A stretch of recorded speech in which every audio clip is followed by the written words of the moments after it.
Dans cette vidéo, nous allons découvrir 6 nouveautés de la version Filmora 13.3. Alors, à savoir que cette nouvelle version est déjà disponible pour Windows et le sera bientôt pour macOS. Donc, passons directement à la première nouveauté. Ajout de l'onglet Filtre. Ok, alors là, nous avons une petite vidéo que j'ai récupérée sur les sites libres de droit. Et on veut ajouter à cette vidéo un filtre. Alors maintenant, il ne faut plus aller sur Effets. Vous avez un onglet spécialement dédié au filtre, là. D'ailleurs, je vais passer mon interface en français très rapidement. Donc voilà, mon interface est maintenant en français. Donc on voit très bien cet onglet filtre qui était avant une sous-catégorie de effets. Donc on va cliquer dessus. On voit qu'on a plus de 100 filtres maintenant à notre disposition. Alors, je vais en prendre une au hasard. On va cliquer sur le bouton télécharger. Et on va le déplacer avec un glisser-déposer au-dessus du clip avec les icebergs. Donc, on voit que ça a modifié l'allure, la colorimétrie en particulier. On est passé plus à du noir et blanc. Donc je vous laisse explorer les catégories. Il y a des filtres de base, noir et blanc, style de vie, cinématique, rétro, festival, paysage, créatif, portrait, caméra, etc., etc. Donc ça, c'est la toute première nouveauté de Filmora 13.3. Passons maintenant à la deuxième. L'animation de logo.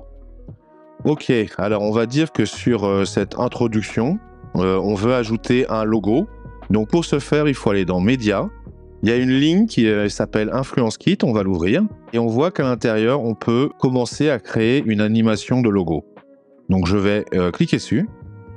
Là, il nous présente un petit peu les différentes animations à notre disposition. Donc on voit qu'il y a un logo et également un texte en dessous.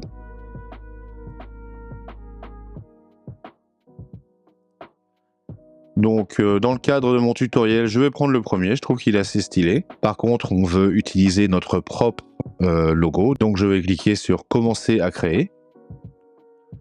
Il nous propose d'ajouter notre logo, on clique sur le bouton ajouter.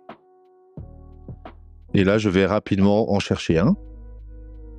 Ok, donc j'ai pris un tout simple là. En dessous, le texte, on peut bien sûr le personnaliser. Mettez votre nom, mettez votre marque, mettez ce qui correspond à votre cas. On peut bien évidemment modifier le texte, le replacer, l'agrandir, le rendre plus petit. Ok, je vais cliquer sur terminer. Et là, il m'a ajouté dans l'onglet mon fichier, ce que je viens de créer. Je n'ai plus qu'à le glisser-déposer au-dessus de mes icebergs.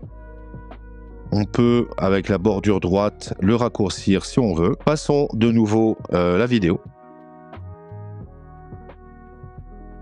Et voilà, on a notre animation de logo qui est apparue. Alors bien évidemment, en allant sur la fenêtre de prévisualisation, on peut le modifier et le déplacer comme bon nous semble.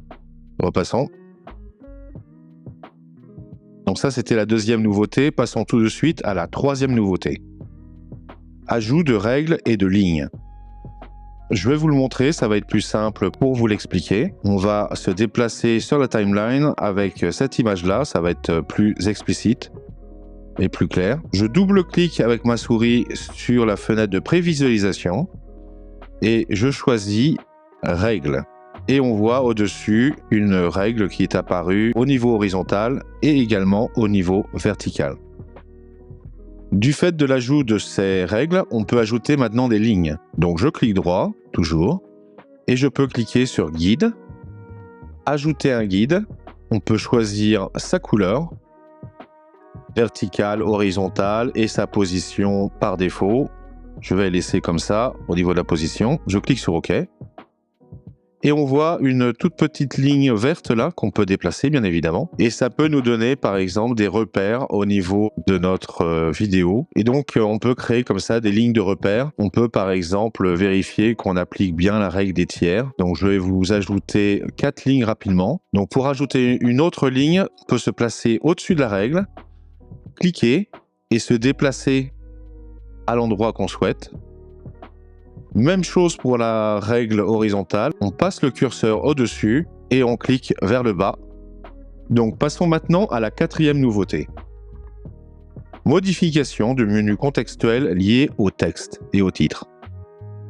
Ok, donc je vais rajouter un titre, je vais cliquer là-dessus, saisie d'un texte rapide par exemple, voilà, je le mets au-dessus ici, on double-clique dessus pour faire apparaître le menu contextuel, et là on voit qu'on a directement à partir du menu contextuel la conversion de texte en parole, text-to-speech, c'est-à-dire que si on veut, on peut faire lire à l'intelligence artificielle le texte qu'on écrira dedans. Donc avant, on pouvait le faire avec les versions précédentes, mais il fallait aller dans un autre menu et cliquer sur une icône de la barre des tâches là. Donc de ce point de vue-là, c'est une petite optimisation qui est quand même bienvenue. Passons maintenant à la 5e nouveauté. Synchronisation de plusieurs fichiers avec la même bande audio.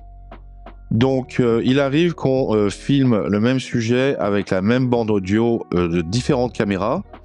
Et maintenant, il est possible de synchroniser les vidéos et les audios avec un outil plus performant. Donc, on sélectionne les clips avec les bandes sonores qui doivent correspondre et on clique sur cette icône synchronisation automatique. Et enfin, on va passer à la 6e et dernière nouveauté.